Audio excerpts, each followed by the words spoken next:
Assalamualaikum warahmatullahi wabarakatuh. Kami dari kelompok 4 akan mempresentasikan penerapan OLAP untuk analisis kinerja akademik siswa. Sebelumnya, perkenalkan saya Agung Suryana, NRP 15 2022-2024. Saya Raka Dipa, NRP 15 2022-2023. Saya Muhammad David Putra Pratama Arisadi, NRP 15 2022-2046. Saya Muhammad Nurandi, NRP 15 2022-259. Pertama, pada latar belakang, analisis kinerja akademik siswa sangat penting dalam meningkatkan kualitas pendidikan. Dengan berkembangnya teknologi sekarang, pemanfaatan online analytical processing, yaitu OLAP, memungkinkan untuk pengolahan data berdasarkan berbagai dimensi, seperti mata pelajaran, nilai semester, dan nilai rata-rata lainnya, sehingga tren dan pola prestasi siswa itu bisa diidentifikasi dengan lebih akurat. Penerapan OLAP ini juga berguna dalam dunia pendidikan, membantu sekolah dan tenaga pendidik dalam mengambil keputusan berbasis data, guna untuk meningkatkan efektivitas metode pengajaran dan mendukung pengembangan akademik siswa. Selanjutnya, di sini pengumpulan data kinerja siswa. Kami mengambil dataset ini dari Kaggle yang berjudul Students Performance in Exam, yang dimana di sini ada judul-judulnya yaitu gender, race, etnisinya, langsung parental level of education-nya, lunch-nya, test preparation course-nya, math score-nya, reading score-nya, sama writing score-nya. Mungkin selanjutnya bisa dijelaskan oleh teman saya. Selanjutnya ada persiapan dan transformasi data. Dalam proses analisis data, tahap awal yang sangat penting adalah proses processing, yaitu persiapan dan transformasi data. Langkah ini menjadi dasar yang menentukan kualitas hasil analisis yang akan dilakukan. Langkah-langkah utama yang dilakukan dalam tahap ini yaitu membersihkan data. Membersihkan data ini memastikan bahwa data yang kita gunakan bebas dari masalah seperti data yang duplikat, kosong, atau tidak konsisten. Yang kedua, pengkonversi nilai skor ke kategori, itu data transformation. Setelah data bersih, selanjutnya kita menambahkan kolom baru yang mengkategorikan skor rata-rata ke dalam huruf seperti A, B, C, dan seterusnya. Proses ini disebut juga discretization atau pengelompokan data numerik ke dalam kategori. Tujuannya adalah untuk memudahkan interpretasi data seperti dalam kasus ini. Yang ketiga, menggabungkan skor dan menghitung rata-rata, yaitu feature engineering. Kami menghitung rata-rata 3 nilai utama, yaitu nilai matematika, membaca, dan menulis. Hasil dari perhitungan rata-rata ini kemudian dimasukkan ke kolom baru sebagai skor gabungan atau average score. Pada bagian bawah slide ditampilkan contoh dari dataset setelah melalui proses transformasi. Terlihat bahwa setiap baris data siswa sekarang memiliki kolom tambahan berupa average score yang merupakan hasil rata-rata dari 3 skor akademik. Terus ada grade yang merupakan konversi dari skor rata-rata ke dalam kategori huruf seperti A, B, dan C. Selanjutnya ada pembangunan OLAP Cube.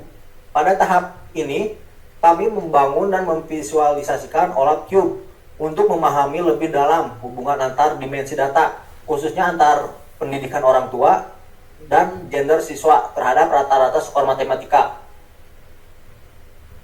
Si OLAP Cube ini berguna untuk eksplorasi data multidimensi karena dapat menunjukkan interaksi antar variabel dalam bentuk visual yang lebih intuitif. Temuan utama dari OLAP Cube ini itu siswa laki-laki umumnya menunjukkan rata-rata skor matematika yang lebih tinggi dibandingkan siswa perempuan. Dan ini terlihat konsisten di hampir semua kategori pendidikan orang tua. Terus ada skor rata-rata tertinggi dicapai oleh siswa dengan orang tua yang memiliki tingkat pendidikan tertinggi, yaitu master degree. Rata-rata skor matematika untuk laki-lakinya itu ada 74,83, perempuan 66,50. Sebaliknya, rata-rata skor terendah ditemukan pada siswa dengan orang tua yang tingkat pendidikannya rendah, seperti some high school atau high school, terutama pada siswa perempuannya. Selanjutnya terdapat kesenjangan skor berdasarkan gender yang lebih besar pada kategori pendidikan rendah. Namun, perbedaan tersebut semakin kecil seiring dengan meningkatnya tingkat pendidikan orang tua. Jadi kesimpulan dari visualisasi OLAP Cube ini, yang pertama, pendidikan orang tua berperan penting dalam mendukung prestasi anak, khususnya dalam pelajaran matematika. Kedua, faktor gender juga mempengaruhi performa, namun dampaknya dapat berkurang jika lingkungan pendidikannya lebih mendukung. Dalam hal ini diwakili oleh tingkat pendidikan orang tua. Selanjutnya akan dijelaskan oleh teman saya. Selanjutnya untuk analisis data menggunakan OLAP itu menggunakan beberapa teknik OLAP seperti drill down untuk menganalisis rata-rata skor berdasarkan jenis kelamin, kemudian tingkat pendidikan orang tua. Selanjutnya untuk roll up, menggabungkan data untuk melihat rata-rata skor keseluruhan tanpa memandang dimensi tertentu. Lalu ada slice untuk menampilkan data hanya untuk siswa dengan kursus persiapan yang telah diselesaikan. Selanjutnya untuk menganalisis siswa perempuan dari grup B yang mendapatkan makan siang standar dan telah menyelesaikan kursus persiapan. Lalu selanjutnya untuk penggunaan OLAP-nya sendiri ada 4 poin.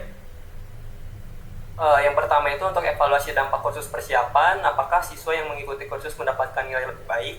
Lalu untuk hubungan antara pendidikan orang tua dan kinerja siswa, apakah siswa dengan orang tua yang memiliki pendidikan tinggi cenderung mendapat skor lebih tinggi. Lalu yang ketiga ini untuk analisis perbedaan gender. Nah, untuk analisis perbedaan gender itu pertanyaan itu seperti ada perbedaan kinerja antara siswa laki-laki dan perempuan, dan untuk yang terakhir itu analisis gender, seberapa banyak siswa yang mendapatkan kategori A, B, C, D, atau F. Mungkin untuk selanjutnya dilanjutkan oleh rekan saya. Baik, untuk selanjutnya di sini analisis data menggunakan OLAP. Jadi hasil analisisnya adalah yang pertama, siswa yang telah menyelesaikan kursus persiapan cenderung memiliki rata-rata skor lebih tinggi dibanding yang tidak. Lalu yang kedua, terdapat perbedaan rata-rata skor antara kelompok, ras atau etnis yang berbeda. Dan yang terakhir, pendidikan orang tua yang lebih tinggi berkorelasi dengan skor siswa yang lebih baik. Mungkin untuk slide selanjutnya. Nah, di sini ada visualisasi dan pelaporan. Jadi di sini untuk visualisasi dan pelaporannya kami menggunakan 2 diagram. Yang pertama itu ada diagram pie chart. Yang di sini diagram pie chart itu untuk distribusi kategori nilai siswa. Jadi di sini ada kategori A, kategori C, kategori B, D, dan juga F. Jadi pie chart di sini itu untuk menunjukkan distribusi kategori nilai siswa berdasarkan rata-rata skor mereka. Dan di sini yang paling tinggi adalah rata-rata skornya adalah di grade B. Untuk selanjutnya diagram batang. Diagram batang ini untuk rata-rata skor berdasarkan pendidikan orang tua. Jadi grafik batang ini menunjukkan hubungan antara tingkat pendidikan orang tua dengan rata-rata skor matematika, membaca, dan juga menulis dari siswa. Mungkin untuk slide selanjutnya. Baik, yang selanjutnya untuk pengambilan keputusan dan tindakan pencegahan. Yang pertama, mendorong siswa untuk mengikuti kursus persiapan, karena dengan mengikuti kursus persiapan terbukti meningkatkan kinerja akademik dari siswa. Yang kedua, memberikan dukungan tambahan kepada siswa dengan latar belakang pendidikan orang tua yang lebih rendah untuk mengurangi kesenjangan kinerja. Dan yang terakhir, mengadakan program khusus untuk kelompok ras atau etnis yang menunjukkan kinerja lebih rendah untuk memastikan kesetaraan pendidikan. Selanjutnya, mungkin sekian dari kelompok kami yang bisa kami sampaikan. Kurang lebihnya mohon dimaafkan. Terima kasih atas perhatiannya. Wassalamualaikum warahmatullahi wabarakatuh.